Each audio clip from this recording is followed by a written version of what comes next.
This channel does not promote any violent, harmful, or illegal activities. All content provided by this channel is meant for an educational purpose only. Edgar Allan পোর একটা ছোট গল্প আছে জানেন তো, নাম হচ্ছে দ্য পারলয়েন্ট লেটার, মানে চুরি যাওয়া চিঠি। এবার এই গল্পে একজন চিঠি চোর রানীর হেফাজত থেকে একটা ব্যক্তিগত চিঠি চুরি করে ফেলেছে। এবার চিঠি চোরের বাড়িতে গোয়েন্দারা গেছে, তন্ন তন্ন করে খুঁজেছে, চিঠিটা আর খুঁজে পায়নি।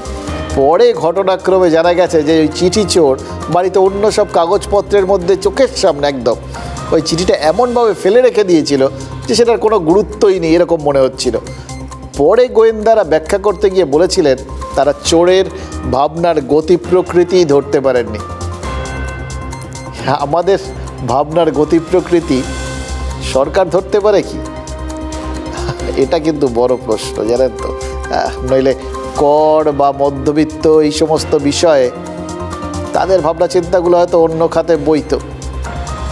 আবার এই অন্য খাতে বওয়াটা যদি তারা ধরতে পারতেন তাহলে কুলতলির সাদ্দাম সর্দার যেভাবে প্রায় সবার নাকের ডগায় ওই রকম একটা কুঁড়ে ঘরে লুকিয়েছিল, ওই যেরকম অ্যালান পোর গল্পে চিঠি চোর সব কিছুর মধ্যে চোখের সামনে ফেলে রেখেছিল, সেই মানসিকতাটাই তো স্পষ্ট।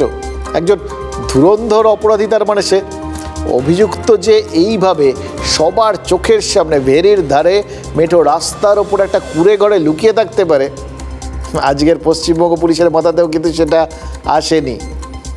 পোর গল্পটা প্রথম প্রকাশিত হয়েছিল 1845-এ, মাঝখানে প্রায় 179 বছর পেরিয়ে গেছে, কিন্তু রাজ্যের সুদক্ষ পুলিশ আর গোয়েন্দারা তারা কিন্তু পুরনো ছকটা, এতদিনের পুরনো ছক ধরতে পারেনি। আর সাদ্দাম এখানেই টেক্কা দিয়ে বেরিয়েছিল প্রথম কয়েকদিন আর কি। শেষ রক্ষা অবশ্য হয়নি, কারণ ওই বললাম মাঝখানের এই 179 বছর কেটে গেছে, এখন মোবাইল টোবাইল আছে তো, তাই অসতর্কতায় মোবাইল অন করতেই তার টাওয়ার লোকেশন দেখে ওই ঠাকুরাই নদীর গায়ে ভেরির ধারে একটা কুঁড়ে ঘর থেকে সাদ্দামকে ধরে ফেলেছে পুলিশ। এর আগে সোমবারও পুলিশের নাগাল থেকে পালিয়ে গেছিল সাদ্দাম। অবশেষে বুধবার রাত 1:15 নাগাদ সাদ্দাম পুলিশের জালে ধরা পড়েছে। তবে তার ভাই সাইরুল এবারও পালিয়ে গেছে, সে গুলি ফুলি চালিয়েছিল বলে শোনা গেছিল। এই সাদ্দামের আইনজীবী আজ একটা দারুণ কথা বলেছেন জানেন তো, তার মক্কেল নাকি মানুষের সেবা করেন, তাই পুলিশ যতবার সাদ্দামকে ধরতে গেছে ততবারই নাকি ওই মানুষই পুলিশ আর সাদ্দামের মাঝে ঢাল হয়ে দাঁড়িয়েছে।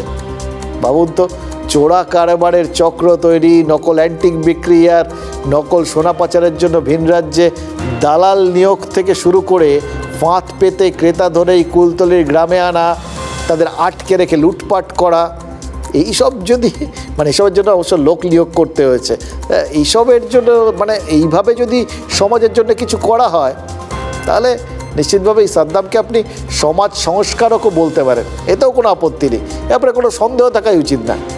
কিন্তু কথা হচ্ছে যে এগুলোকে মানুষের জন্য কাজ বলে আদালতে প্রমাণ করা যাবে তো? একজন মানুষ যে সমাজসেবার সঙ্গে যুক্ত, তাকে যখন পুলিশ অ্যারেস্ট করতে গেছিলো, এলাকার লোকজন জিজ্ঞাসাবাদ করেছে যে একটা সমাজসেবীকে কেন অ্যারেস্ট করা হচ্ছে, সেই কারণে ঘটনাটা ঘটেছে। ফিশারির মালিক হচ্ছে মান্নান খান।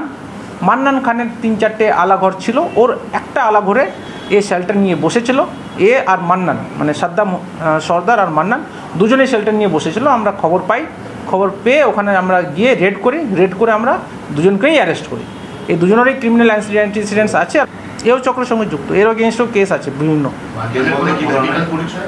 নিজেকে তো সিপিএম মেম্বার বলছে। ঘটনাকে কেন্দ্র করে এত তোলপাড়, এত কিছু, এই সমস্তর পিছনে রয়েছে সিপিএমের একটা রহস্যজনক হাত, এবং তারা বাম আমল থেকে এগুলো ঘটছে এবং দীর্ঘদিন ধরে এগুলো ঘটে চলেছে। প্রাক্তন বিধায়কের ছায়াসঙ্গী বলা যায়, তারই সঙ্গে চলে এবং তার আলায় থেকে খবর পেয়ে পুলিশ সেখান থেকে গিয়ে তাকে ধরে নিয়ে আসে। সিপিএমের সঙ্গে রশিদ খানের সম্পর্ক ছিল, সিপিএমের সঙ্গে মজিদ মাস্টারের সম্পর্ক ছিল, সিপিএমের সঙ্গে তপন শুকুরের সম্পর্ক ছিল, আর সিপিএমের সঙ্গে সম্পর্ক নেই। তৃণমূল আমলে দুর্নীতির একটা প্রাতিষ্ঠানিক চেহারা হয়েছে, যাতে করে যে কোনো চ্যাং ব্যাং সমাজবিরোধী, যারা আদারওয়াইজ গর্তে ঢুকে থাকতো, যারা মাথা তুলতে ভয় পেত, সেই লোকেরা সব বুক ফুলিয়ে বেরিয়ে ভাবছে যে এই যে আমাদের রোজগার করার টাইম এসছে, এই সরকার আমাদের যা খুশি তাই আমরা বলবো, কেউ কিছু বলবে না।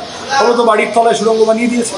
এগুলো সমস্তই হচ্ছে আইবশ, কারণ আজকে ক্রিমিনালদের আশ্রয় দিচ্ছেন ক্রিমিনালদের মাথার উপর আশীর্বাদ রাখছেন আমাদের মুখ্যমন্ত্রী এবং এই সরকার।